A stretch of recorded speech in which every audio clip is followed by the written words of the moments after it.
Hi friends, ಎಲ್ರಿಗೂ ನಮಸ್ಕಾರ. ಜ್ಞಾನಗಂಗೋತ್ರಿ ಸಂಸ್ಥೆಯ ಇನ್ಕ್ವೆಸ್ಟ್ ಪ್ರಚಲಿತ ಘಟನೆಗಳ ಸರಣಿಗೆ ತಮ್ಮೆಲ್ಲರಿಗೂ ಮತ್ತೊಮ್ಮೆ ಸ್ವಾಗತ. ಇವತ್ತು ನಾವು ಸಂಚಿಕೆ ಸಂಖ್ಯೆ 938 ಡಿಸ್ಕಸ್ ಮಾಡ್ತಾ ಇದ್ದೇವೆ. ದಿನಾಂಕ 17 ಮತ್ತು 18 ಆಗಸ್ಟ್ 2025.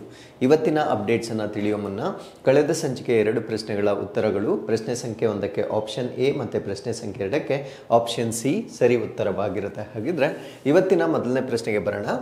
ಕರ್ನಾಟಕದ ಹೊಸ ಶಿಕ್ಷಣ ನೀತಿಯಡಿಯಲ್ಲಿ ಕನ್ನಡ ಅಥವಾ ಮಾತೃಭಾಷೆ ಯಾವ ತರಗತಿಯವರೆಗೆ ಬೋಧನಾ ಮಾಧ್ಯಮವಾಗಿರುತ್ತದೆ? Till which class will Kannada or the mother tongue be the medium of instruction under Karnataka's new education policy? So ನಮಗೆಲ್ಲ ತಿಳಿದಿರೋ ಹಾಗೆ ರಾಷ್ಟ್ರ ಮಟ್ಟದಲ್ಲಿ ಒಂದು ನ್ಯೂ ಎಜುಕೇಷನ್ ಪಾಲಿಸಿ ಅಂತ ಮಾಡಿರ್ತಾರೆ.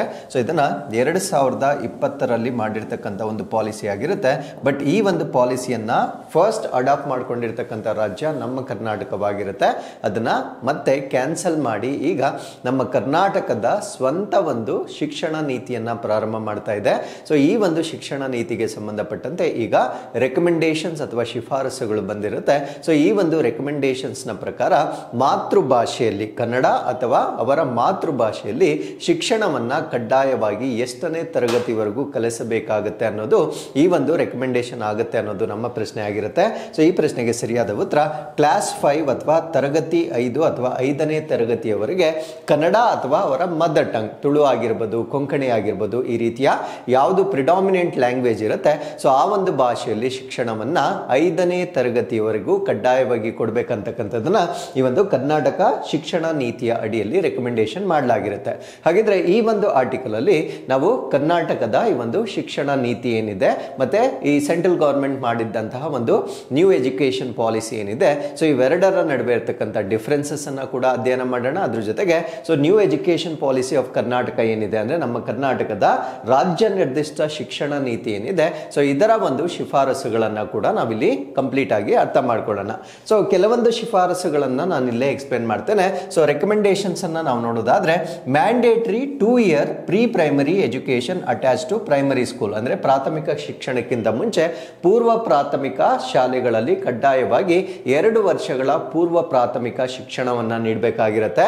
ಅಂಡ್ NCERT ಟೆಕ್ಸ್ಟ್ ಬುಕ್ಸ್ ಗಳ ಬದಲಾಗಿ ಸ್ಟೇಟ್ ಗವರ್ಮೆಂಟ್ ಬುಕ್ಸ್ ಗಳನ್ನ ಅಂದ್ರೆ ನಮ್ಮ ರಾಜ್ಯದ ಒಂದು ಕಾಂಟೆಕ್ಸ್ಚುಯಲ್ ಟೆಕ್ಸ್ಟ್ ಬುಕ್ಸ್ ಗಳನ್ನ ಸೊ ಈ ಒಂದು ಶಿಕ್ಷಣ ನೀತಿಯಲ್ಲಿ ಇಂಪ್ಲಿಮೆಂಟ್ ಮಾಡಲಾಗುತ್ತೆ. ಸೊ ನಮ್ಮ ಒಂದು ಕರ್ನಾಟಕದ ಶಿಕ್ಷಣ ನೀತಿ ಏನಿರುತ್ತೆ ಸೊ 2+8+4 ಸಿಸ್ಟಮ್ ಅಲ್ಲಿ ವರ್ಕ್ ಆಗ್ತಕ್ಕಂಥ ಒಂದು ಸಿಸ್ಟಮ್ ಆಗಿರುತ್ತೆ.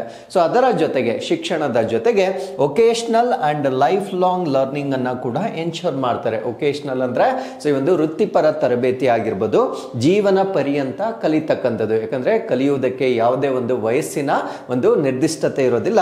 ಸೊ ಅದರಿಂದ ಪಬ್ಲಿಕ್ ಲೈಬ್ರರೀಸ್ ಗಳನ್ನ ಲರ್ನಿಂಗ್ ಹಬ್ ಗಳಾಗಿ ಬಳಕೆ ಮಾಡಿಕೊಂಡು ಅಂದ್ರೆ ಸಾರ್ವಜನಿಕ ಗ್ರಂಥಾಲಯಗಳನ್ನ ಕೇಂದ್ರ ಪ್ರದೇಶಗಳನ್ನಾಗಿ ಆಯ್ಕೆ ಮಾಡಿಕೊಂಡು ವೊಕೇಶನಲ್ ಟ್ರೈನಿಂಗ್ ಮತ್ತೆ ಲೈಫ್ ಲಾಂಗ್ ಲರ್ನಿಂಗ್ ಅನ್ನ ಎನ್ಶೋರ್ ಮಾಡತಕ್ಕಂಥ ಒಂದು ರೆಕಮೆಂಡೇಶನ್ ಅನ್ನ ಕೂಡ ಇಲ್ಲಿ ನೀಡಲಾಗಿರುತ್ತೆ. ಸೊ ಅದ್ರ ಜೊತೆಗೆ to develop Karnataka state open school, ಅಂದ್ರೆ ಕರ್ನಾಟಕ ರಾಜ್ಯ ಮುಕ್ತ ಶಾಲೆ ಅಂತ ಹೇಳ್ತೇವೆ. ಸೊ ಯಾರ್ಯಾರು ಈ ಶಾಲೆಯನ್ನ ತೊರೆದಿರ್ತಾರೆ, ಡ್ರಾಪ್ ಔಟ್ಸ್ ಅಂತ ನಾವೇನ್ ಕರೀತೇವೆ, ಸೊ ಅವರಿಗೆ ಶಿಕ್ಷಣವನ್ನ ನೀಡಲಿಕ್ಕೆ ಒಂದು ಓಪನ್ ಸ್ಕೂಲ್ ಸಿಸ್ಟಮ್ ಅನ್ನ ಕೂಡ ಇಂಟ್ರೊಡ್ಯೂಸ್ ಮಾಡತಕ್ಕಂಥ ಶಿಫಾರಸನ್ನ ಮಾಡಲಾಗಿರುತ್ತೆ. ಸೊ ಅದ್ರ ಜೊತೆಗೆ ಇನ್ನು ಹೈಯರ್ ಎಜುಕೇಷನ್, ಉನ್ನತ ಶಿಕ್ಷಣಕ್ಕೆ ಬಂದಾಗ ರಿವ್ಯಾಂಪ್ ಡಿಗ್ರಿ ಪ್ರೋಗ್ರಾಮ್ಸ್ 3+2 ಸ್ಟ್ರಕ್ಚರ್, ಅಂದ್ರೆ 3+2 ವರ್ಷದ ಒಂದು ರಚನೆಯನ್ನ ಮಾಡಲಾಗ್ತಾ ಇದೆ.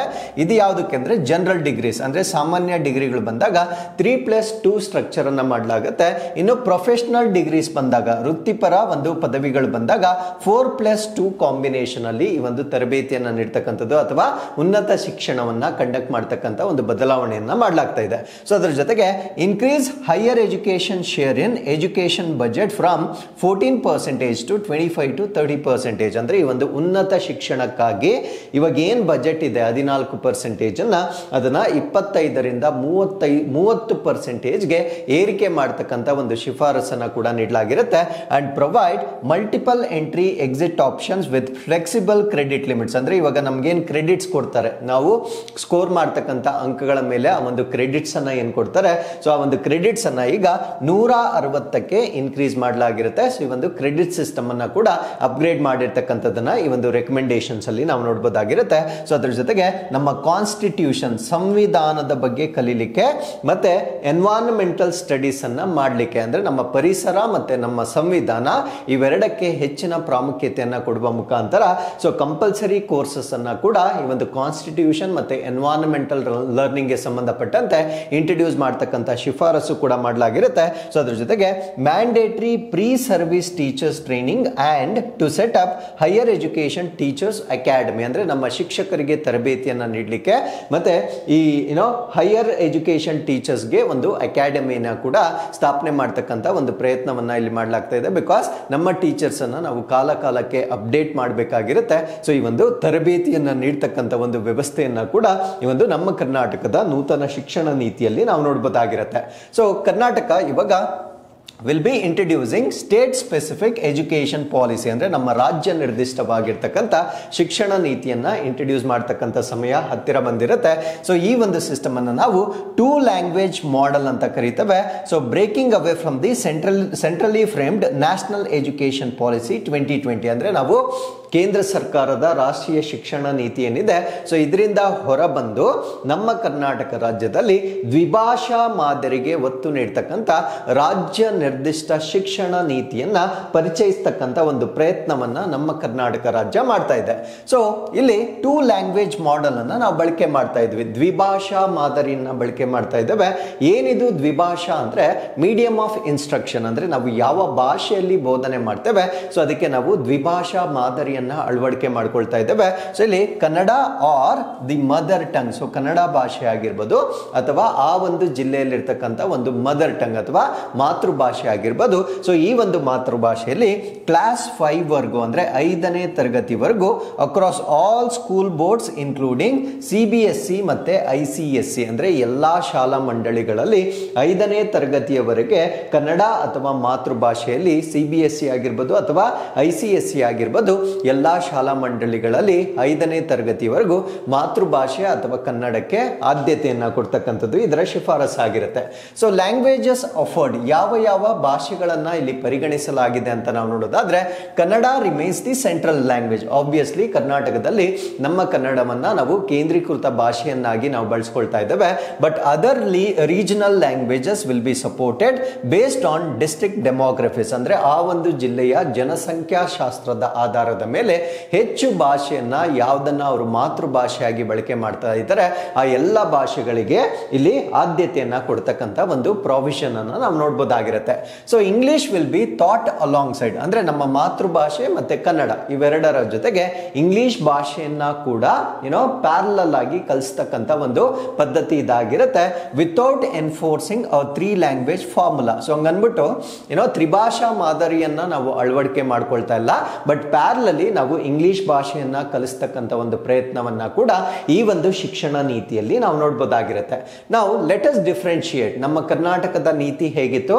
So central government new education ಪಾಲಿಸಿಯ ಒಂದು ವ್ಯತ್ಯಾಸಗಳನ್ನ ನಾವಿಲ್ಲಿ ಗಮನಿಸೋದಾದ್ರೆ ಮೊದಲನೇದು ಸ್ಕೂಲ್ ಸ್ಟ್ರಕ್ಚರ್, ಅಂದ್ರೆ ನಮ್ಮ ಶಾಲಾ ರಚನೆಯನ್ನ ನಾವು ನೋಡೋದಾದ್ರೆ ನಮ್ಮ ಕರ್ನಾಟಕ ಮಾಡೆಲ್ ನಲ್ಲಿ 2+8+4 ಸಿಸ್ಟಮ್ ಅನ್ನ ನಾವು ನೋಡಬಹುದಾಗಿರುತ್ತೆ. ಇದರಲ್ಲಿ ಪ್ರೀ ಪ್ರೈಮರಿ 2 ವರ್ಷ, ಪೂರ್ವ ಪ್ರಾಥಮಿಕ 2 ವರ್ಷ, ಪ್ರೈಮರಿ ಪ್ರಾಥಮಿಕ 8 ವರ್ಷ ಮತ್ತೆ ಸೆಕೆಂಡರಿ ಮಾಧ್ಯಮಿಕ 4 ವರ್ಷಗಳ ಒಂದು ಅವಧಿಯ ಒಂದು ಶಿಕ್ಷಣ ನೀತಿ ಆಗಿರುತ್ತೆ. ಬಟ್ ನ್ಯೂ NEP ಪ್ರಕಾರ 5+3+3+4 ಈ ಒಂದು ಮಾಡ್ಯೂಲ್ ನಲ್ಲಿ ಸೊ ಈ ಒಂದು ಶಿಕ್ಷಣವನ್ನ ಅಥವಾ ಸ್ಕೂಲ್ ಅನ್ನ ಗ್ರೇಡಿಂಗ್ ಮಾಡಲಾಗಿರುತ್ತೆ. ಸೊ ಅದಾದ್ಮೇಲೆ ಕರಿಕ್ಯುಲಮ್ ಅಥವಾ ಪಠ್ಯಕ್ರಮವನ್ನ ನಾವು ನೋಡೋದಾದ್ರೆ ಸೊ ನಮ್ಮ ಕರ್ನಾಟಕದಲ್ಲಿ ಲೋಕಲೈಸ್ಡ್ CCSE ಅಂದ್ರೆ ನಮ್ಮ ಸ್ಟೇಟ್ ಕರಿಕ್ಯುಲಮ್ ಅನ್ನ ಇಂಪ್ಲಿಮೆಂಟ್ ಮಾಡ್ತಾ ಇದ್ದಾರೆ. ಸೊ NCERT ಅನ್ನ ನಾವು ಕನ್ಸಿಡರ್ ಮಾಡೋದಿಲ್ಲ, ಬಟ್ NEP ಯಲ್ಲಿ ನಾವು NCERT ಪ್ರಕಾರ ಒಂದು ಶಿಕ್ಷಣವನ್ನ ನೀಡಲಾಗುತ್ತೆ. ಸೊ ಅದಾದ್ಮೇಲೆ ರಿಸರ್ವೇಶನ್ ಪ್ರೈವೇಟ್ ಎಜುಕೇಶನ್ ಅಂದ್ರೆ ಖಾಸಗಿ ಎಜುಕೇಶನ್ ಅಲ್ಲಿ ಮೀಸಲಾತಿಯನ್ನ ನಾವು ನೋಡೋದಾದ್ರೆ proposed for SC ST OBC under article 15 class 5 ಅಂದ್ರೆ ಅನುಚ್ಛೇದ 15 ಕ್ಲಾಸ್ 5 ರ ಅಡಿಯಲ್ಲಿ SC ST OBC ಗಾಗಿ ಪ್ರಸ್ತಾಪಿಸಲಾಗಿದೆ. ಇದು ರಿಸರ್ವೇಶನ್ ಬಗ್ಗೆ ನಾನು ಮಾತಾಡ್ತಾ ಇದ್ದೇನೆ. ಸೊ NEP ಅಡಿಯಲ್ಲಿ ಯಾವುದೇ ರೀತಿಯ ರಿಸರ್ವೇಶನ್ಗೆ ಯಾವುದೇ ರೀತಿಯ ಮ್ಯಾಂಡೇಟ್ ಅಥವಾ ಒಂದು ಕಡ್ಡಾಯಗೊಳಿಸಿರ್ತಕ್ಕಂಥ ಒಂದು ರಿಸರ್ವೇಶನ್ ಇರೋದಿಲ್ಲ. ಸೊ ಅದಾದ್ಮೇಲೆ ಇನ್ನು ಹೈಯರ್ ಎಜುಕೇಶನ್ ಅಥವಾ ಉನ್ನತ ಶಿಕ್ಷಣಕ್ಕೆ ಬಂದಾಗ ನಮ್ಮ ಕರ್ನಾಟಕದ ಮಾಡ್ಯೂಲ್ ಅನ್ನ ನಾವು 3+2 ಅಂತ ಹೇಳ್ತೇವೆ. ಸೊ ಇದು UG ಪ್ಲಸ್ PG 3 ವರ್ಷಗಳ ಒಂದು ಪದವಿ, ಅದಾದ್ಮೇಲೆ 2 ವರ್ಷಗಳ ಒಂದು ಪೋಸ್ಟ್ ಗ್ರಾಜುಯೇಷನ್ ಮಾಡ್ತಕ್ಕಂಥದ್ದು. This is for normal degrees. ಇನ್ನು ಪ್ರೊಫೆಷನಲ್ ಡಿಗ್ರೀಸ್ ಮಾಡಿದಾಗ 4+2 ಫಾರ್ಮುಲಾವನ್ನ ನಾವು ಅಡಾಪ್ಟ್ ಮಾಡ್ಕೊಳ್ತಾ ಇದ್ದೇವೆ. ಬಟ್ NEP ಪ್ರಕಾರ ಯೂನಿಫಾರ್ಮ್ 4 ಇಯರ್ UG ಮಾಡೆಲ್ ಅಂದ್ರೆ ಎಲ್ಲಾ ಒಂದು ಪದವಿಗಳಾಗಿರ್ಬೋದು ಎಲ್ಲದಕ್ಕೂ ಸಮಾನವಾಗಿ 4 ವರ್ಷಗಳ ಅಂಡರ್ ಗ್ರಾಜುಯೇಷನ್ ಮಾಡೆಲ್ ಅನ್ನ ನಾವು ನ್ಯೂ ಎಜುಕೇಶನ್ ಪಾಲಿಸಿ ಪ್ರಕಾರ ನೋಡಬಹುದಾಗಿರುತ್ತೆ. ಹಾಗಿದ್ರೆ ಸೊ ಈ ಒಂದು ಹೊಸ ಸಿಸ್ಟಮ್ ಅನ್ನ ಇಂಟ್ರೊಡ್ಯೂಸ್ ಮಾಡಲಿಕ್ಕೆ ಕರ್ನಾಟಕ ಸರ್ಕಾರದ ಬಜೆಟ್ ಎಷ್ಟಿದೆ ಅಂತ ನಾವು ನೋಡೋದಾದ್ರೆ 500 Karnataka public schools to be set up with 2500 crore investment. ಅಂದ್ರೆ ಈ ಒಂದು ಪಾಲಿಸಿಯ ಅಡಿಯಲ್ಲಿ 2500 ಕೋಟಿ ಹೂಡಿಕೆಯನ್ನ ಮಾಡುವ ಮುಖಾಂತರ 500 ಕರ್ನಾಟಕ ಸಾರ್ವಜನಿಕ ಶಾಲೆಗಳನ್ನ ಕೂಡ ಸ್ಥಾಪಿಸತಕ್ಕಂಥದ್ದನ್ನ ನಾವಿಲ್ಲಿ ಗಮನಿಸಬಹುದಾಗಿರುತ್ತೆ. And 13 new technical institutions and upgrades to first grade colleges and polytechnics ಅಂದ್ರೆ 13 ಹೊಸ ತಾಂತ್ರಿಕ ಸಂಸ್ಥೆಗಳನ್ನ ಮತ್ತು ಪ್ರಥಮ ದರ್ಜೆ ಕಾಲೇಜುಗಳನ್ನ ಮತ್ತೆ ಪಾಲಿಟೆಕ್ಗಳಿಗೆ ಮೇಲ್ದರ್ಜೆಗೇರಿಸುವಿಕೆಯನ್ನ ಕೂಡ ಈ ಒಂದು ಪಾಲಿಸಿ ಅಡಿಯಲ್ಲಿ ನೋಡಬಹುದಾಗಿರುತ್ತೆ. ಅದ್ರ ಜೊತೆಗೆ 53 ಲಕ್ಷ ಸ್ಟೂಡೆಂಟ್ಸ್ಗೆ 53 ಲ್ಯಾಕ್ ಸ್ಟೂಡೆಂಟ್ಸ್ಗೆ ರಾಗಿ ಮಾಲ್ಟ್ ಅನ್ನ ನೀಡ್ತಕ್ಕಂಥದ್ದು, ಮಿಲ್ಕ್, ಎಗ್ಸ್, ಬನಾನಾ ಮತ್ತೆ ಹಾಟ್ ಮೀಲ್ಸ್ ಅಥವಾ ಮಧ್ಯಾಹ್ನದ ಬಿಸಿ ಊಟವನ್ನ ನೀಡ್ತಕ್ಕಂಥದ್ದು ಕೂಡ ಈ ಒಂದು ಪಾಲಿಸಿಯ ಅಡಿಯ ಇನ್ನೊಂದು ಭಾಗವಾಗಿರುತ್ತೆ. ಅದ್ರ ಜೊತೆಗೆ so we can also C inclusivity ಅಂದ್ರೆ ಒಳಗೊಳ್ಳುವಿಕೆಯನ್ನ ಕೂಡ ಇದಕ್ಕೆ ಪ್ರಾಶಸ್ತ್ಯವನ್ನ ನೀಡಲಾಗಿರುತ್ತೆ. ಸೊ ಯಾವ ರೀತಿ ಇಲ್ಲಿ ಕೊಡ್ತಾ ಇದ್ದಾರೆ ಅಂದ್ರೆ the policy respects linguistic diversity ಅಂದ್ರೆ ಈ ಒಂದು ವಿವಿಧ ಭಾಷೆಗಳ ಒಂದು ವೈವಿಧ್ಯತೆ ನಮ್ಮಲ್ಲೇನಿದೆ ಅದಕ್ಕೆ ಒಂದು ರೆಸ್ಪೆಕ್ಟ್ ಅನ್ನ ಕೊಡ್ತಕ್ಕಂಥ ಒಂದು ಪಾಲಿಸಿಯನ್ನ ಇಲ್ಲಿ ಮಾಡಲಾಗಿರುತ್ತೆ. Allowing Urdu and other minority languages as first language ಅಂದ್ರೆ ಯಾರ ಒಂದು ಅಲ್ಪಸಂಖ್ಯಾತರ ಪ್ರಮುಖ ಭಾಷೆ ಆಗಿರುತ್ತೆ. ಎಕ್ಸಾಂಪಲ್ ತಗೊಳ್ಳೋದಾದ್ರೆ ಸೊ ಮುಸ್ಲಿಮರಿಗೆ ಉರ್ದು ಭಾಷೆ ಪ್ರಾಥಮಿಕ ಭಾಷೆ ಹೇಗಾಗಿರುತ್ತೆ ಸೊ ಅವುಗಳಿಗೂ ಕೂಡ ಮೊದಲ ಪ್ರಾಶಸ್ತ್ಯವನ್ನು ನೀಡಲಾಗಿರುತ್ತೆ. While mandating Kannada as first or second language. So ಅವರ ಭಾಷೆ ಯಾವುದೇ ಇದ್ರೂ ಕೂಡ ಕನ್ನಡ ಅಥವಾ ಕನ್ನಡವನ್ನ ಮೊದಲ ಅಥವಾ ಎರಡನೇ ಭಾಷೆಯಾಗಿ ಆದ್ಯತೆ ಕೊಡಲೇಬೇಕಾಗಿರುತ್ತೆ. ಅದರ ಜೊತೆಗೆ ಅವರ ಒಂದು ಪ್ರಯಾರಿಟಿ ಲ್ಯಾಂಗ್ವೇಜ್ ಏನಿರುತ್ತೆ ಆ ಒಂದು ಭಾಷೆಗೂ ಕೂಡ ಬೋಧನೆ ಮಾಡ್ತಕ್ಕಂಥ ಅಥವಾ ಆ ಒಂದು ಭಾಷೆಯಲ್ಲಿ ಬೋಧನೆ ಮಾಡ್ತಕ್ಕಂಥ ಒಂದು ಲಿಂಗ್ವಿಸ್ಟಿಕ್ ಡೈವರ್ಸಿಟಿಗೆ ಒಂದು ರೆಸ್ಪೆಕ್ಟ್ ಅನ್ನ ಕೊಡ್ತಕ್ಕಂಥ ಒಂದು ಪಾಲಿಸಿಯಾಗಿ ನಾವು ಇದನ್ನ ನೋಡಬಹುದಾಗಿರುತ್ತೆ. ಸೊ ಅದ್ರ ಜೊತೆಗೆ it promotes constitutional, Civic and human values from school level. So ನಾನು ಮುಂಚೆನೆ ಹೇಳಿದಾಗೆ ನಮ್ಮ ಸಂವಿಧಾನದ ಬಗ್ಗೆ ನಮಗೆ ಗೊತ್ತಿರಬೇಕಾಗಿರುತ್ತೆ, ಯಾಕಂದ್ರೆ ಅದು ನಮ್ಮ ನೆಲದ ಕಾನೂನಾಗಿರುತ್ತೆ.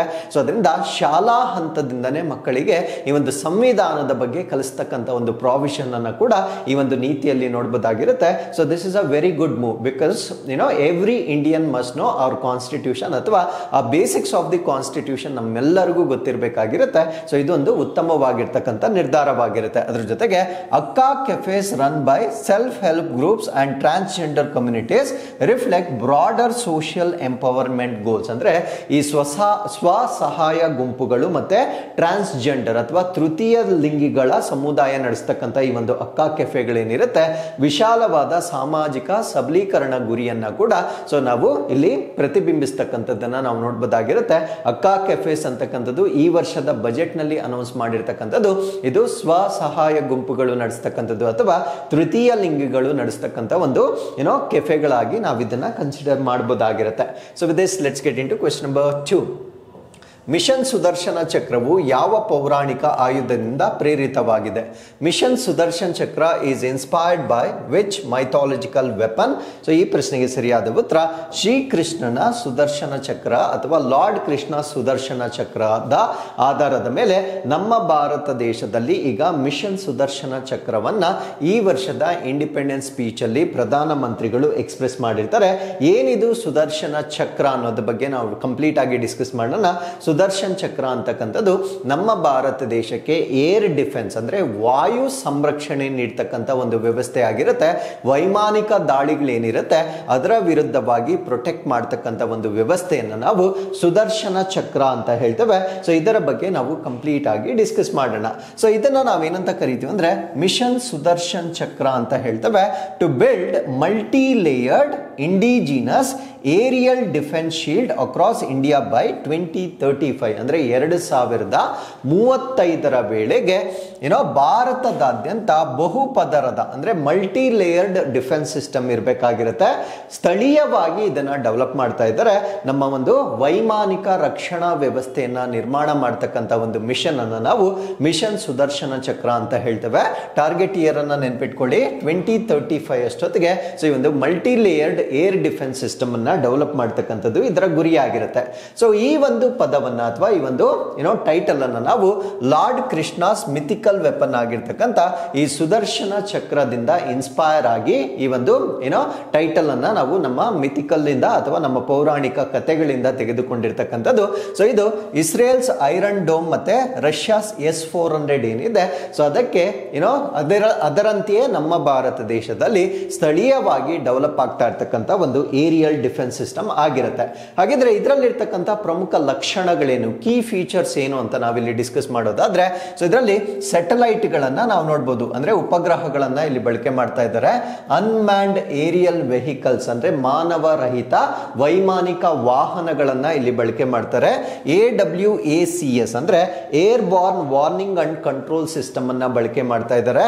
Long range radars for real time threat detection ಅಂದ್ರೆ ನೈಜ ಸಮಯದಲ್ಲಿ ನಮಗೆ ಬರ್ತಕ್ಕಂಥ ಒಂದು ಥ್ರೆಟ್ಸ್ ಅಥವಾ ದಾಳಿಗಳನ್ನ ಪತ್ತೆ ಮಾಡಲಿಕ್ಕೆ ಒಂದು ವಿಸ್ತೃತವಾಗಿರ್ತಕ್ಕಂಥ ಶ್ರೇಣಿಯ ರೆಡಾರ್ ಗಳನ್ನ ಕೂಡ ಈ ಒಂದು ಸಿಸ್ಟಮ್ ನ ಒಳಗಡೆ ಡೆವಲಪ್ ಮಾಡಲಾಗುತ್ತೆ. ಹಾಗಿದ್ರೆ ಇದು ಇಂಟರ್ಸೆಪ್ಟರ್ ಮಿಸೈಲ್ಸ್ ಗಳನ್ನ ಅಂದ್ರೆ ಇದು ಬರೀ ಡಿಫೆನ್ಸ್ ಮಾತ್ರ ಮಾಡೋದಿಲ್ಲ, ಇವನ್ ಅಟ್ಯಾಕ್ ಕೂಡ ಮಾಡ್ತಕ್ಕಂಥ ಒಂದು ಸಾಮರ್ಥ್ಯವನ್ನ ನೀಡಲಾಗ್ತಾ ಇದೆ. So it will include short, medium and long range interceptors capable of neutralizing threats like ballistic missiles and kamikaze drones and loitering munitions. ಅಂದ್ರೆ ಇದು ಯಾವ ರೀತಿ ಏರ್ ಡಿಫೆನ್ಸ್ ಮಾಡುತ್ತೆ ಅಥವಾ ನಮ್ಮ ವೈಮಾನಿಕ ಸಂರಕ್ಷಣೆ ಕೊಡುತ್ತೆ ಅಂತ ನಾವಿಲ್ಲಿ ನೋಡೋದಾದ್ರೆ, ಇದು ಬ್ಯಾಲಿಸ್ಟಿಕ್ ಮಿಸೈಲ್ ಗಳನ್ನ ನ್ಯೂಟ್ರಲೈಸ್ ಮಾಡುತ್ತೆ. ಬ್ಯಾಲಿಸ್ಟಿಕ್ ಕ್ಷಿಪಣಿಗಳೇನಿರುತ್ತೆ ಅದನ್ನ ತಟಸ್ಥಗೊಳಿಸ್ತಕ್ಕಂಥದ್ದು.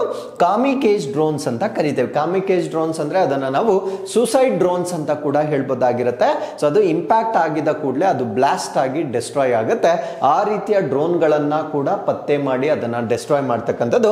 ಅಂಡ್ ಲಾಯ್ಟ್ರಿಂಗ್ ಮ್ಯುನಿಷನ್ಸ್ ಅಂದ್ರೆ ತೇಲಾಡುತ್ತಿರುವ ಒಂದು ವೆಪನ್ಸ್ ಏನಿರುತ್ತೆ ಅಥವಾ ಗಾಳಿಯಲ್ಲಿ ಬರ್ತಕ್ಕಂಥ ಒಂದು ಆಯುಧಗಳೇನಿರುತ್ತೆ ಅಥವಾ ವೆಪನ್ ಸಿಸ್ಟಮ್ ಏನಿರುತ್ತೆ, ಸೊ ಅದನ್ನು ಕೂಡ ನ್ಯೂಟ್ರಲೈಸ್ ಮಾಡ್ತಕ್ಕಂಥ ಒಂದು ವ್ಯವಸ್ಥೆಯನ್ನ ಸೊ ಈ ಒಂದು ಸುದರ್ಶನ ಚಕ್ರಗೆ ಅಳವಡಿಸ್ತಕ್ಕಂಥದ್ದನ್ನ ನಾವು ನೋಡ್ಬೋದಾಗಿರುತ್ತೆ. ಸೊ ಇದ್ರ ಜೊತೆಗೆ AI ಅಥವಾ ಆರ್ಟಿಫಿಷಿಯಲ್ ಇಂಟೆಲಿಜೆನ್ಸ್ ಅನ್ನ ಕೂಡ ಇಲ್ಲಿ ಬಳಕೆ ಮಾಡ್ತಾ ಇದ್ದಾರೆ.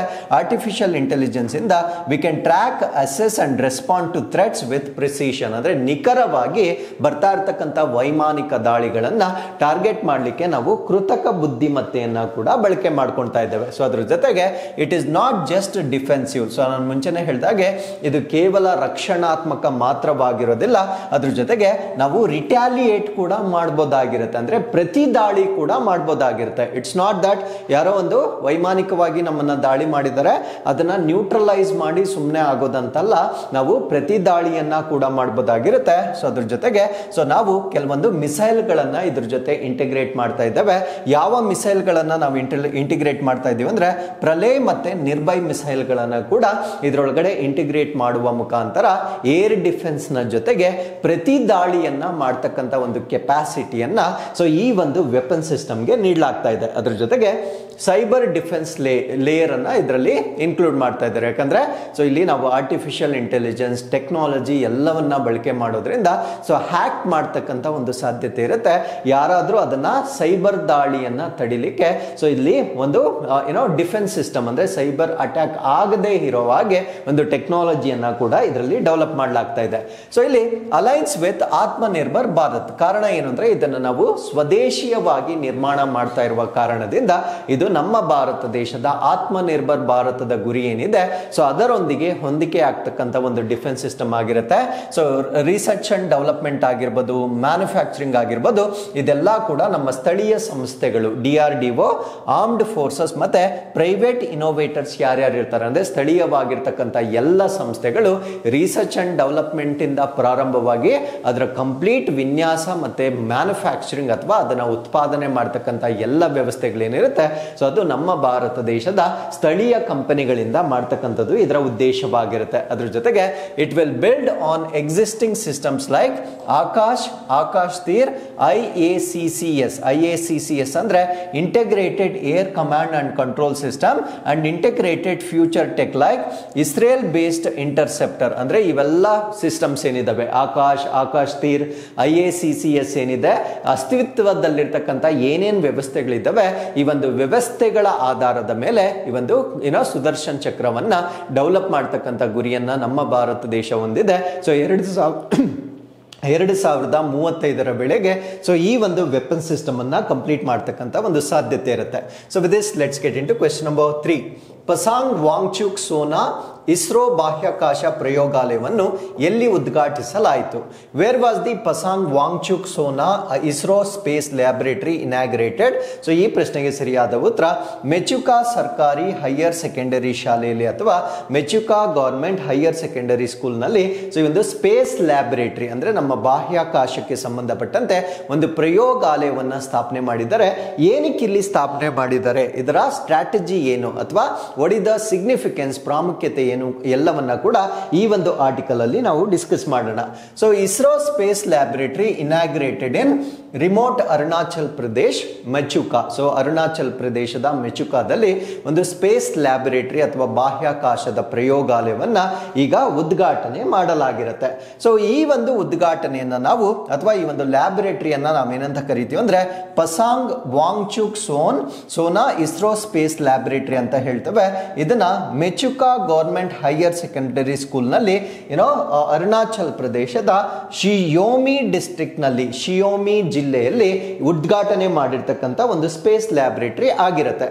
ಸೊ ಇದು ಇಸ್ರೋ ಮತ್ತೆ ಮುಸ್ಕಾನ್ ಫೌಂಡೇಶನ್ ಇಬ್ರು ಕೂಡ ಜಂಟಿಯಾಗಿ ಅಂದ್ರೆ ನಮ್ಮ ಭಾರತ ದೇಶದ ಬಾಹ್ಯಾಕಾಶ ಸಂಸ್ಥೆ ಇಸ್ರೋ ಮತ್ತೆ ಮುಸ್ಕಾನ್ ಫೌಂಡೇಶನ್ ಇಬ್ರು ಕೂಡ ಕೈ ಜೋಡಿಸಿ ಡೆವಲಪ್ ಮಾಡಿರ್ತಕ್ಕಂಥ ಒಂದು ಅತ್ಯಾಧುನಿಕ ಸೌಲಭ್ಯವಾಗಿ ನಾವು ಇದನ್ನ ನೋಡಬಹುದಾಗಿರುತ್ತೆ.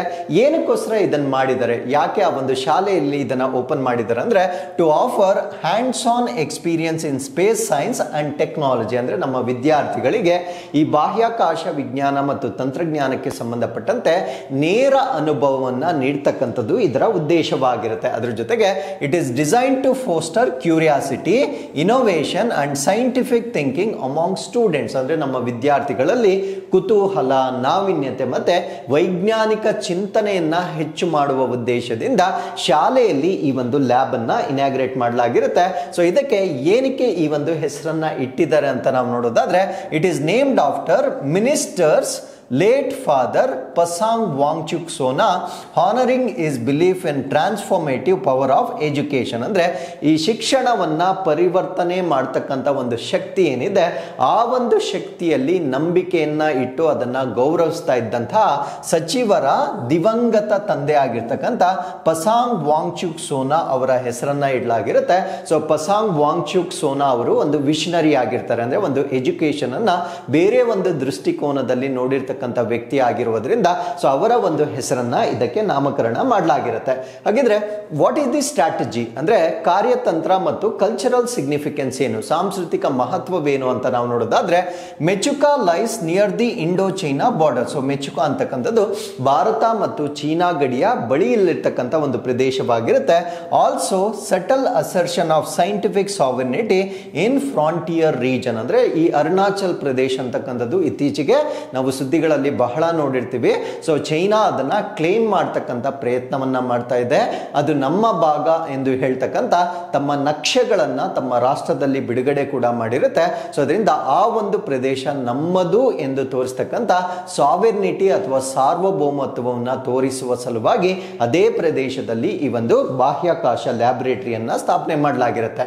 ಸೊ ಅದರ ಜೊತೆಗೆ this aligns with ISRO's broader mission. So ಇಸ್ರೋದು ಕೂಡ ಒಂದು ಬ್ರಾಡರ್ ಮಿಷನ್ ಇರುತ್ತೆ. ಆ ಬ್ರಾಡರ್ ಮಿಷನ್ ಏನು ಅಂದ್ರೆ ಅನ್ರೆಪ್ರೆಸೆಂಟೆಡ್ ಏರಿಯಾಸ್ ಏನಿರುತ್ತೆ ಅಂದ್ರೆ ಎಲ್ಲಿ ಈ ಒಂದು ಪ್ರಾತಿನಿಧ್ಯ ಕಡಿಮೆ ಇರುತ್ತೆ ಆ ಒಂದು ಪ್ರಾತಿನಿಧ್ಯ ಕಡಿಮೆ ಇರತಕ್ಕಂಥ ಪ್ರದೇಶಗಳಲ್ಲೂ ಕೂಡ ಈ ಬಾಹ್ಯಾಕಾಶಕ್ಕೆ ಸಂಬಂಧಪಟ್ಟಂತೆ ಶಿಕ್ಷಣವನ್ನ ಕೊಡ್ತಕ್ಕಂಥ ಒಂದು ಇಸ್ರೋ ಟಾರ್ಗೆಟ್ ಕೂಡ ಇರುತ್ತೆ. ಸೊ ಈ ಒಂದು ಟಾರ್ಗೆಟ್ ಅನ್ನ ಫುಲ್ಫಿಲ್ ಮಾಡ್ಲಿಕ್ಕೂ ಕೂಡ ಅರುಣಾಚಲ್ ಪ್ರದೇಶದ ಒಂದು ಶಾಲೆಯಲ್ಲಿ ಈ ಒಂದು ಲ್ಯಾಬ್ ಅನ್ನ ಓಪನ್ ಮಾಡಿರ್ತಕ್ಕಂಥದ್ದು ಇದರ ಉದ್ದೇಶವಾಗಿರುತ್ತೆ.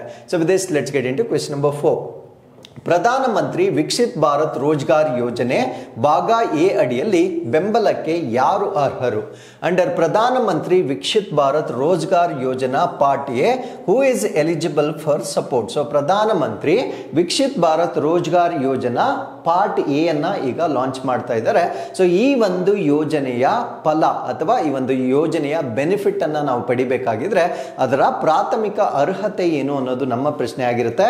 ಸೊ ಈ ಪ್ರಶ್ನೆಗೆ ಸರಿಯಾದ ಉತ್ತರ EPFO ನೋಂದಾಯಿತ ಉದ್ಯೋಗಿಗಳಾಗಿರ್ಬೇಕು. ಅಂದ್ರೆ ಕಂಪಲ್ಸರಿ ಅವರು EPFO ನಲ್ಲಿ ರಿಜಿಸ್ಟರ್ ಆಗಿದ್ದರೆ ಮಾತ್ರ ಈ ಒಂದು ಯೋಜನೆಯ ಒಂದು ಪ್ರತಿಫಲವನ್ನ ಪಡೆಯಬಹುದಾಗಿರುತ್ತೆ. ಹಾಗಿದ್ರೆ ಈ ಒಂದು ಆರ್ಟಿಕಲ್ ಅಲ್ಲಿ ನಾವು ಪ್ರಧಾನಮಂತ್ರಿ ವಿಕಸಿತ್ ಭಾರತ್ ರೋಜ್ಗಾರ್ ಯೋಜನೆ ಬಗ್ಗೆ ನಾವು ಕಂಪ್ಲೀಟ್ ಆಗಿ ಡಿಸ್ಕಸ್ ಮಾಡೋಣ. ಸೊ ಇದನ್ನ ಲಾಂಚ್ ಮಾಡಿರ್ತಕ್ಕಂಥದ್ದು ಇಂಡಿಪೆಂಡೆನ್ಸ್ ಡೇ August 15, 2025 ಈ ಒಂದು ಕಾರ್ಯಕ್ರಮವನ್ನು ಲಾಂಚ್ ಮಾಡಲಾಗಿರುತ್ತೆ. ಸೊ ಈ ಒಂದು ಕಾರ್ಯಕ್ರಮವನ್ನ ಲಾಂಚ್ ಮಾಡಿದ್ದ ಸಮಯದಲ್ಲಿ ಇದನ್ನ ನಾವು 1 lakh crore ಸ್ಕೀಮ್ ಅಂತ ಹೇಳ್ತೀವಿ. ಅಂದ್ರೆ ಇದರ ಟೋಟಲ್ ಬಜೆಟ್ 1 ಲಕ್ಷ ಕೋಟಿಗಳಷ್ಟು ಬಜೆಟ್ ಅನ್ನ ಹೊಂದಿರತಕ್ಕಂಥ ಸ್ಕೀಮ್ ಆಗಿರುತ್ತೆ. ಸೊ ಈ ಒಂದು ಸ್ಕೀಮ್ ನ ಅಡಿಯಲ್ಲಿ 3.5 crore ಜಾಬ್ಸ್ ಅನ್ನ ನೆಕ್ಸ್ಟ್ 2 years ಅಂದ್ರೆ ಮುಂದಿನ 2 ವರ್ಷಗಳಲ್ಲಿ 3.5 ಕೋಟಿ ಉದ್ಯೋಗಗಳನ್ನ ಸೃಷ್ಟಿ ಮಾಡ್ತಕ್ಕಂಥದ್ದು ಈ ಒಂದು ಯೋಜನೆಯ ಉದ್ದೇಶವಾಗಿರುತ್ತೆ. ಸೊ ಈಗ ಲಾಂಚ್ ಮಾಡಿರ್ತಕ್ಕಂಥದ್ದು ಪಾರ್ಟ್ ಎ. ಪಾರ್ಟ್ ಎ ಅರ್ಥ ಏನು ಅಂದ್ರೆ it supports for first time employees, ಅಂದ್ರೆ ಯಾರು ಪ್ರಥಮ ಬಾರಿಗೆ ಉದ್ಯೋಗದಲ್ಲಿ ಸೇರ್ಕೊಳ್ತಾರೆ ಅವರಿಗೆ ಬೆಂಬಲವನ್ನ ನೀಡ್ತಕ್ಕಂಥ ಒಂದು ಯೋಜನೆ ಆಗಿರುತ್ತೆ. ಅದಕ್ಕೆ ಇದನ್ನ ನಾವು ಪಾರ್ಟ್ ಎ ಅಂತ ಕರೀತೇವೆ. ಫಸ್ಟ್ ಟೈಮ್ ಎಂಪ್ಲಾಯೀಸ್ಗೆ ಮಾತ್ರ ಸೊ ಈ ಒಂದು ಪ್ರಾಜೆಕ್ಟ್ ನ ಅಡಿಯಲ್ಲಿ ಅಥವಾ ಯೋಜನೆ ಅಡಿಯಲ್ಲಿ ಬೆನಿಫಿಟ್ ಅನ್ನ ತಗೋಬಹುದಾಗಿರುತ್ತೆ. ಸೊ ಯಾರು ಅರ್ಹರು, ಎಲಿಜಿಬಿಲಿಟಿ ಏನು ಅಂತ ನಾವು ನೋಡೋದಾದ್ರೆ EPFO ರಿಜಿಸ್ಟರ್ಡ್ ಎಂಪ್ಲಾಯೀಸ್ ಆಗಿರ್ಬೇಕಾಗಿರುತ್ತೆ. ಅಂಡ್ ಅರ್ನಿಂಗ್ ಲಿಮಿಟ್ ಎಷ್ಟು ಅಂದ್ರೆ 1 lakh per month, ಅಷ್ಟಕ್ಕಿಂತ ಕಡಿಮೆ ಇರಬೇಕಂದ್ರೆ ಒಂದು ತಿಂಗಳಿಗೆ 1 ಲಕ್ಷಕ್ಕಿಂತ ಕಡಿಮೆ ಅರ್ನ್ ಮಾಡ್ತಕ್ಕಂಥ EPFO ನೋಂದಾಯಿತ ನೌಕರರು ಈ ಒಂದು ಪ್ರಾಜೆಕ್ಟ್ ಅಥವಾ ಯೋಜನೆಯ ಬೆನಿಫಿಟ್ ಅನ್ನ ಪಡೆಯಬಹುದಾಗಿರುತ್ತೆ. So this 1 lakh looks very impractical. ಯಾಕಂದ್ರೆ 1 lakh ನಷ್ಟು ಅರ್ನ್ ಮಾಡೋರಿಗೆ ಇದರ ಬೆನಿಫಿಟ್ ಅವಶ್ಯಕತೆ ಇರೋದಿಲ್ಲ.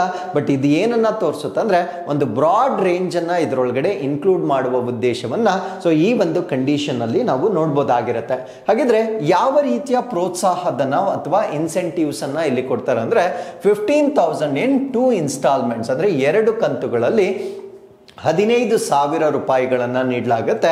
After 6 months of service first installment ನೀಡಲಾಗುತ್ತೆ. ಆಫ್ಟರ್ 12 months ಅಂದ್ರೆ 12 ತಿಂಗಳ ನಂತರ ಒಂದು ಫೈನಾನ್ಷಿಯಲ್ ಲಿಟ್ರಸಿ ಪ್ರೋಗ್ರಾಮ್ ಅಂತ ಮಾಡ್ತಾರೆ. ಅಂದ್ರೆ ಕೇವಲ 12 ತಿಂಗಳಾಗಿದ್ದ ತಕ್ಷಣ ಇನ್ನೊಂದು ಕಂತನ್ನ ಬಿಡುಗಡೆ ಮಾಡೋದಿಲ್ಲ.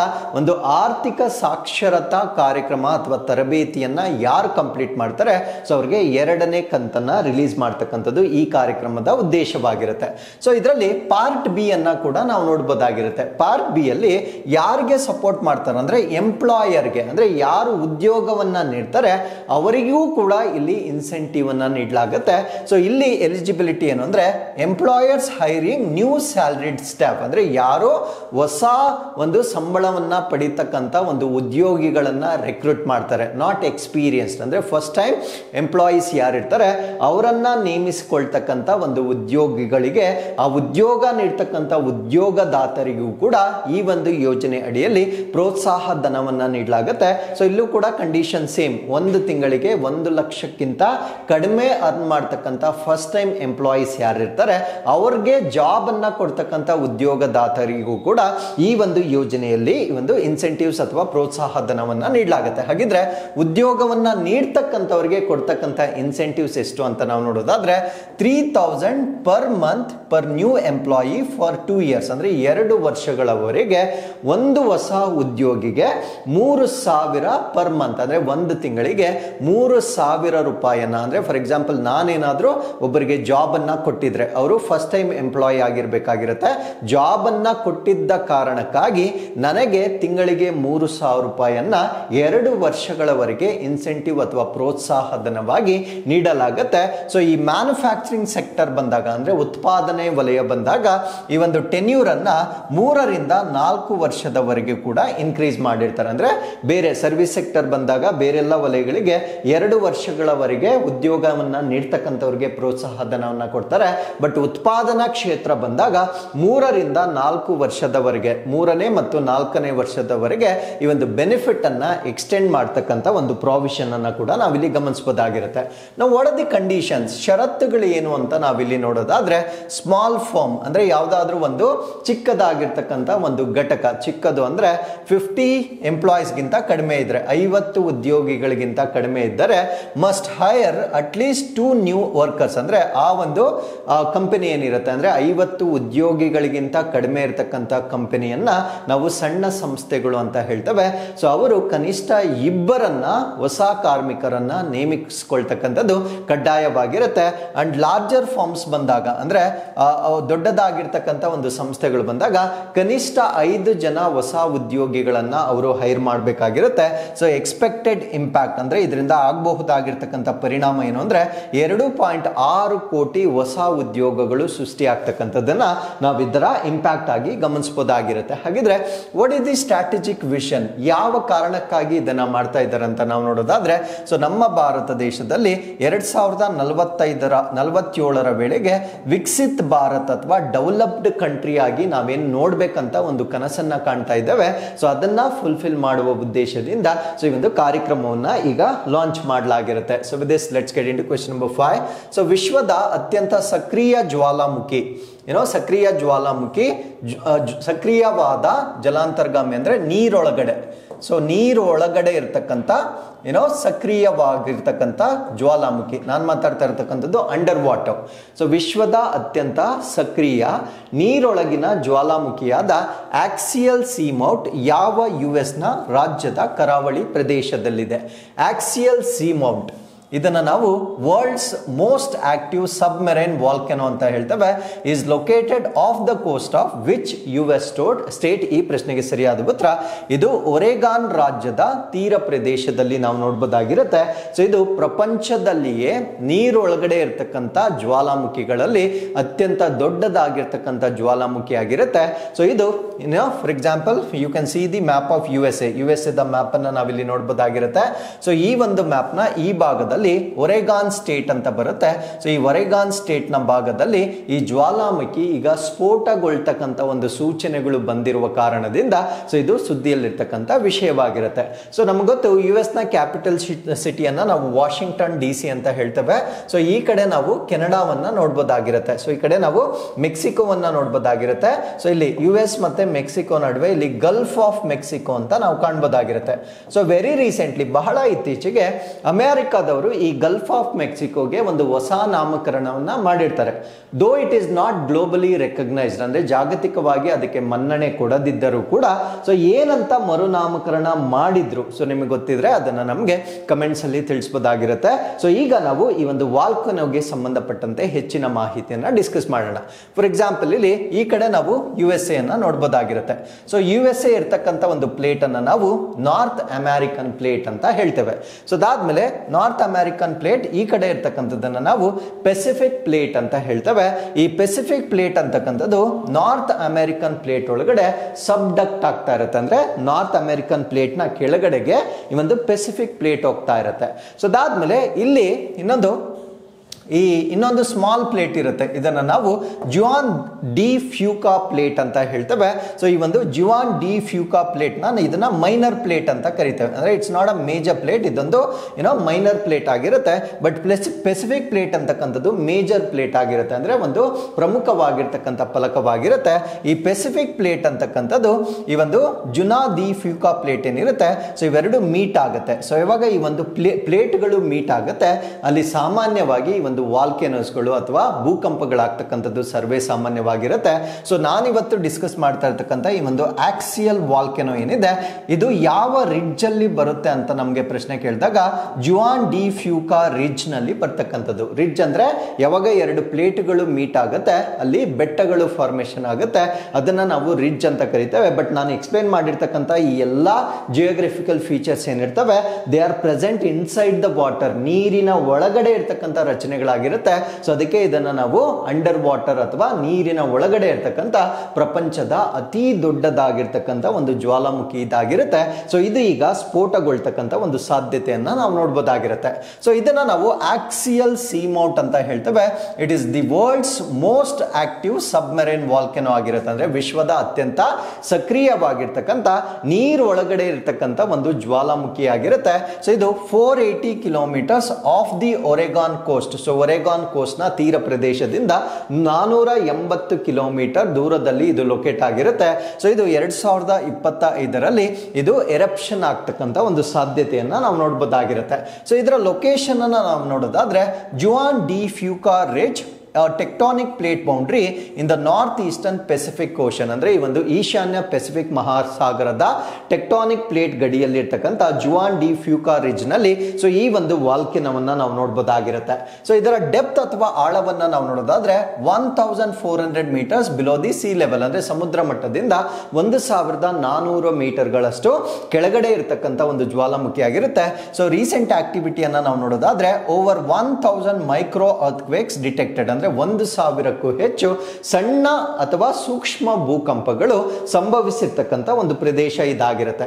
ನಾವು ವಾಟ್ ಈಸ್ ಆಕ್ಸಿಯಲ್ ಸೀಮೌಂಟ್ ಏನಿದು ಅಂತ ಇದರ ಬಗ್ಗೆ ನಾವು ಕಂಪ್ಲೀಟ್ ಮಾಹಿತಿಯನ್ನು ಡಿಸ್ಕಸ್ ಮಾಡೋದಾದ್ರೆ it is earth's most active submarine volcano in the north eastern of the Pacific ocean. ಅಂದ್ರೆ ಈಶಾನ್ಯ ಪೆಸಿಫಿಕ್ ಮಹಾಸಾಗರದಲ್ಲಿರುವ ಭೂಮಿಯ ಒಳಗಡೆ ಇರತಕ್ಕಂಥ ಅತ್ಯಂತ ಸಕ್ರಿಯವಾಗಿರ್ತಕ್ಕಂಥ ಜ್ವಾಲಾಮುಖಿ ಇದಾಗಿರುತ್ತೆ.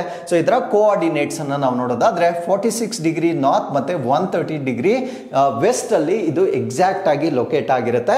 ಸೊ ಇದರ ಡೆಪ್ತ್ ಅನ್ನ ನಾವು ನೋಡೋದಾದ್ರೆ 1410 metres below sea level. So ಅದರ ಶಿಖರ ಏನಿರುತ್ತೆ ಸಮುದ್ರ ಮಟ್ಟದಿಂದ 1410 ಮೀಟರ್ ಕೆಳಗಡೆ ಇರುತ್ತೆ. ಇದರ ಹೈಟ್ ಅನ್ನ ನಾವು ನೋಡೋದಾದ್ರೆ 1100 metre from the ocean floor. ಅಂದ್ರೆ ಸಾಗರ ತಳದಿಂದ 1100 ಮೀಟರ್ಗಳಷ್ಟು ಎತ್ತರದಲ್ಲಿರ್ತಕ್ಕಂಥ ಒಂದು ವಾಲ್ಕೆನೋ ಆಗಿರುತ್ತೆ.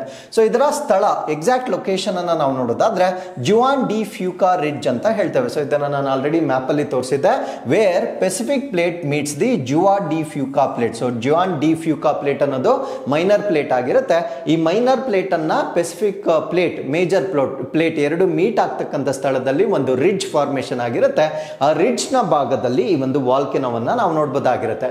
ನಾವು ಈ ಒಂದು ವಾಲ್ಕೆನೋ ಎರಪ್ಷನ್ ಆಗೋದ್ರಿಂದ ವೈಜ್ಞಾನಿಕ ಮಹತ್ವ ಸೈಂಟಿಫಿಕ್ ಇಂಪಾರ್ಟೆನ್ಸ್ ಏನು ಅಂತ ನಾವು ನೋಡೋದಾದ್ರೆ it host the new millennium observatory, world's first deep sea volcano observatory. ಅಂದ್ರೆ ವಿಶ್ವದ ಮೊಟ್ಟ ಮೊದಲ ಆಳ ಸಮುದ್ರ ಜ್ವಾಲಾಮುಖಿ ವೀಕ್ಷಣಾಲಯವಾಗಿರ್ತಕ್ಕಂಥ ನ್ಯೂ ಮಿಲೇನಿಯಂ ವೀಕ್ಷಣಾಲಯವನ್ನ ಇಲ್ಲಿ ಆಯೋಜನೆ ಮಾಡ್ತಾ ಇದ್ದಾರೆ. ಸೊ ಅದರಿಂದ ವಿಶ್ವದ ಅತ್ಯಂತ ಆಳವಾಗಿರ್ತಕ್ಕಂಥ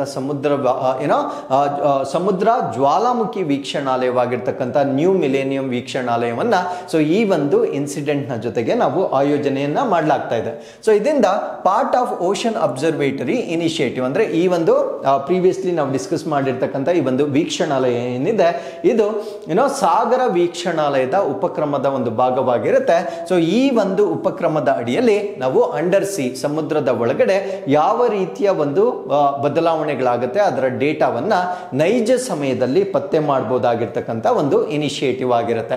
ಸೊ ಸ್ಲಿನೆಕ್ಸ್, ಸೊ ಭಾರತ ಮತ್ತು ಶ್ರೀಲಂಕಾದ ನಡುವೆ ನಡೀತಕ್ಕಂಥ ಒಂದು ಅಭ್ಯಾಸ ಇದಾಗಿರುತ್ತೆ. ಸೊ ಇದನ್ನ ಸ್ಲಿನೆಕ್ಸ್ 25 ಅಂತ ಹೇಳ್ತೇವೆ. ಸೊ ಈ ವರ್ಷ ನಡೀತಾ ಇರ್ತಕ್ಕಂಥದ್ದು 12th ಎಡಿಷನ್ ಆಗಿರುತ್ತೆ. ಇದು ನೇವಲ್ ಎಕ್ಸರ್ಸೈಸ್ ಆಗಿರುತ್ತೆ. ಅಂದ್ರೆ ಒಂದು ನೌಕಾ ಅಭ್ಯಾಸವಾಗಿರುತ್ತೆ. ಭಾರತ ಮತ್ತು ಶ್ರೀಲಂಕಾದ ನಡುವೆ ಕೊಲಂಬೋದಲ್ಲಿ ಈ ವರ್ಷ ನಡೀತಕ್ಕಂಥ ಒಂದು ನೌಕಾ ಅಭ್ಯಾಸವಾಗಿರುತ್ತೆ. ಸೊ ನಮ್ಮ ಭಾರತ ದೇಶದಿಂದ INS ರಾಣಾ ಮತ್ತೆ INS ಜ್ಯೋತಿ ಇವೆರಡೂ ಕೂಡ ನಮ್ಮ ಭಾರತ ದೇಶದಿಂದ ಪಾರ್ಟಿಸಿಪೇಟ್ ಮಾಡ್ತಾ ಇದೆ. ಶ್ರೀಲಂಕಾದಿಂದ SLNS ಗಜಬಾಹು ಮತ್ತೆ SLNS ವಿಜಯಬಾಹು ಎರಡು ಕೂಡ ಪಾರ್ಟಿಸಿಪೇಟ್ ಮಾಡ್ತಾ ಇದ್ದಾವೆ. So special forces from both navies ಅಂದ್ರೆ ಎರಡು ನೌಕಾದಳಗಳಿಂದ ವಿಶೇಷ ಪಡೆಗಳು ಇದರಲ್ಲಿ ಪಾರ್ಟಿಸಿಪೇಟ್ ಮಾಡ್ತಾ ಇದ್ದಾವೆ. ಸೊ ಸ್ಲಿನೆಕ್ಸ್ ಅಂತಕ್ಕಂಥದ್ದು 2005ರಿಂದ ಪ್ರಾರಂಭವಾಗಿರ್ತಕ್ಕಂಥ ನೌಕಾ ಅಭ್ಯಾಸವಾಗಿರುತ್ತೆ. ಸೊ ಇಂಡಿಯನ್ ಓಷನ್ ರೀಜನ್ ನ ಕೋಆಪರೇಷನ್ ಅಂದ್ರೆ ಹಿಂದೂ ಮಹಾಸಾಗರ ಪ್ರದೇಶದ ಸಹಕಾರದ ಮೂಲಾಧಾರವಾಗಿ ಲಾಂಚ್ ಮಾಡಿರ್ತಕ್ಕಂಥ ಒಂದು ಅಭ್ಯಾಸ ಇದಾಗಿರುತ್ತೆ. ಸೊ ಇದಕ್ಕಿಂತ ಪ್ರೀವಿಯಸ್ ಅಂದ್ರೆ ಕಳೆದ ವರ್ಷದಲ್ಲಿ ವಿಶಾಖಪಟ್ಟಣಂನಲ್ಲಿ ಈ ಒಂದು ಅಭ್ಯಾಸವನ್ನ ಮಾಡಲಾಗಿರುತ್ತೆ. So with this we have come to inquest challenge number 938. So ಮೊದಲನೇ ಪ್ರಶ್ನೆ ಇದಾಗಿರುತ್ತೆ. ಸೊ ವಿಡಿಯೋ ಪಾಸ್ ಮಾಡಿ ನೀವು ಪ್ರಶ್ನೆಯನ್ನ ಉತ್ತರ ಕೊಡ್ಬೋದಾಗಿರುತ್ತೆ. This is question number 1 and this is question number 2. So ಇಲ್ಲಿಗೆ ಇವತ್ತಿನ ಎಲ್ಲ ಅಪ್ಡೇಟ್ಸ್ಗಳು ಕಂಪ್ಲೀಟ್ ಆಗಿರುತ್ತೆ. ಸೊ ಮತ್ತೊಮ್ಮೆ ನಾಳಿನ ಅಪ್ಡೇಟ್ಸ್ನೊಂದಿಗೆ ನಾನು ನಿಮ್ಮನ್ನು ಭೇಟಿ ಆಗ್ತೇನೆ. ಸೊ ಅಲ್ಲಿವರೆಗೂ keep reading, take care of yourselves, and thank you very much for watching this.